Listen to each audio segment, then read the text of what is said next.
Hello everyone, welcome back to our channel. Friends, నేనైతే ఈ రోజు మన వెహికల్ కి టైర్ చేద్దాం అని చెప్పేసి షాప్ కి అయితే వచ్చాను. 2 టైర్లు అయితే తీసుకున్నాం. ఒక్కొక్క టైర్ వచ్చేసి ట్యూబ్ తోటి 3050 రూపాయలు అనేది చెప్పారు. అదే ట్యూబ్ లేకుండా అయితే ట్యూబ్లెస్ టైర్స్ వచ్చేసి 2950 రూపాయలు అని చెప్పారు. మనం అయితే ట్యూబ్ టైర్లే తీసుకున్నాం. ఫ్రెండ్స్, ఇప్పుడైతే అలైన్మెంట్ షాప్ కాడికి వెళ్ళి టైర్లు చేంజ్ చేయించి ఒకసారి అలైన్మెంట్ చేయించుకోవాలి.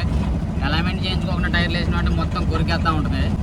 అలాగే స్టీరింగ్ బాక్స్ కూడా కొంచెం హార్డ్ ఉంది, దీన్ని కూడా క్లీన్ చేయించుకోవాలి. అదే చూపించాలి. కొత్తది వేసారంటే రీసెంట్గా మళ్ళీ టైట్ ఎందుకైందో ఒకసారి చెక్ చేయించుకోవాలి. ఒకేసారి ఇంజిన్ ఆయిల్ కూడా మార్పించుకుంటే మనం చూసుకునే పని ఉండదు. ఫ్రెండ్స్, నేనైతే అలైన్మెంట్ షాప్ కాడికి వచ్చేసాను. ఈ 2 టైర్లు అయితే మనం ఫ్రంట్ సైడ్ వేసుకొని, ఫ్రంట్ లో ఉన్న టైర్లు అయితే ఒకటి బాగుంది, దాన్ని బ్యాక్ సైడ్ వేసుకుని ఒకటి స్టెప్నీకి పెట్టుకోవాలి.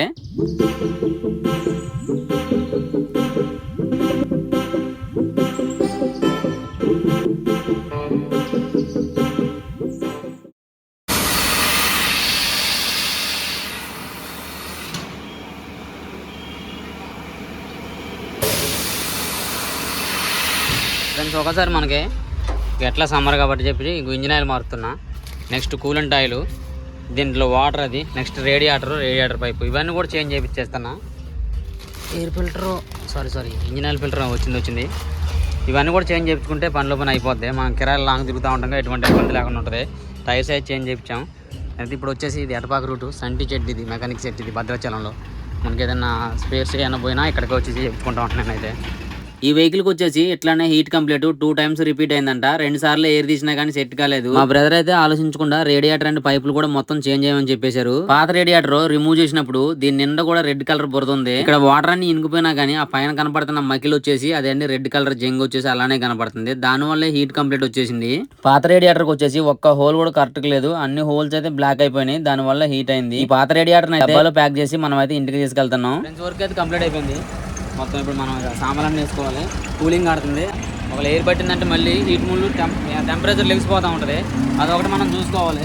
లోన ఏం మేటలు వేయలేదు. ఇంకా ఇవన్నీ క్లియర్గా చూసుకున్న తర్వాత 2-3 సార్లు మళ్ళీ మనకి ఎయిర్ తెస్తూ ఉంటారు. ఒక హీట్ పడితే అప్పుడు ఓకే అయిన తర్వాత వెళ్ళిపోవటమే. ఈరోజు వర్క్ మొత్తం ఇక్కడే మనకు కంప్లీట్ అయిపోయింది.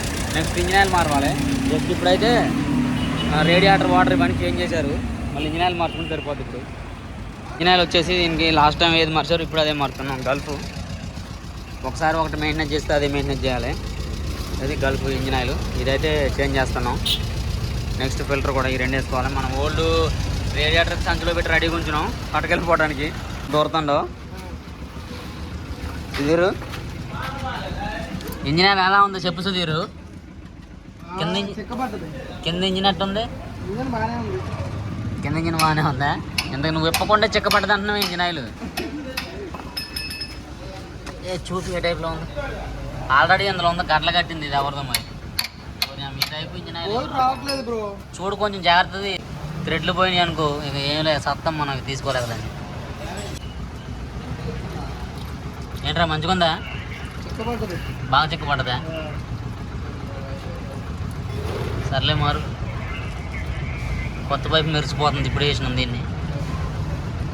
ఏంట్రా అప్పుడే వేస్తున్నావారా? ఆ బోల్ట్, డ్రై బోల్ట్ తీస్తున్నావా? ఏమేస్తున్నావు?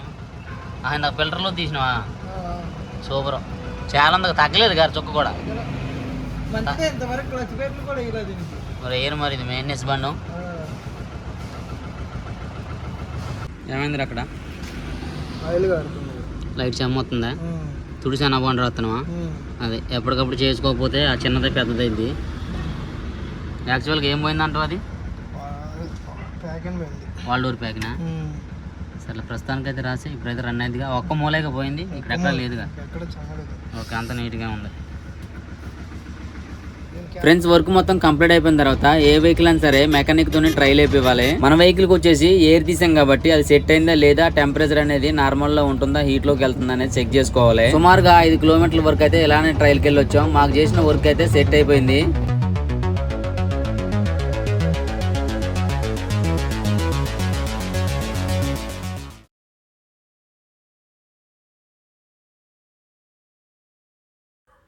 టైర్స్ అయితే అలైన్మెంట్ చేయించడానికి వీల్ గేర్ కాడికి వచ్చేసాను.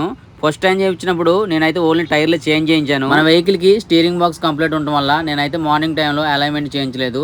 వర్క్ మొత్తం కంప్లీట్ అయిపోయిన తర్వాత చేపిద్దామని చెప్పేసి ఇప్పటి వరకు అయితే వెయిట్ చేశాను.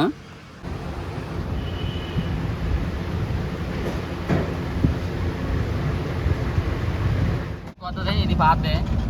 వన్ వే ఉంటేనే ఎంత ట్రాఫిక్ ఉంది, అది డబల్ వే ఉంటే అసలు ఇదే బ్రిడ్జ్లో అసలు ఎంత ట్రాఫిక్ ఉండదు. ఒకదాన్ని క్రాష్ చేయకుండా వెళ్ళేది మేము.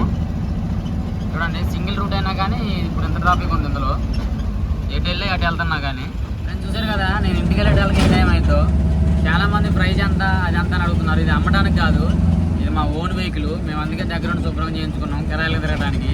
ఇది అమ్మే వెహికల్ కాదండి, దయచేసి ఎవరు అడగండి. ఇలాంటి మరిన్ని వీడియోస్ కోసం మన ఛానల్ సబ్స్క్రైబ్ చేసుకుని పక్కనే ఉన్న బెల్ ఐకాన్ని యాక్టివేట్ చేసుకోండి. Thanks for watching. మిస్టేక్.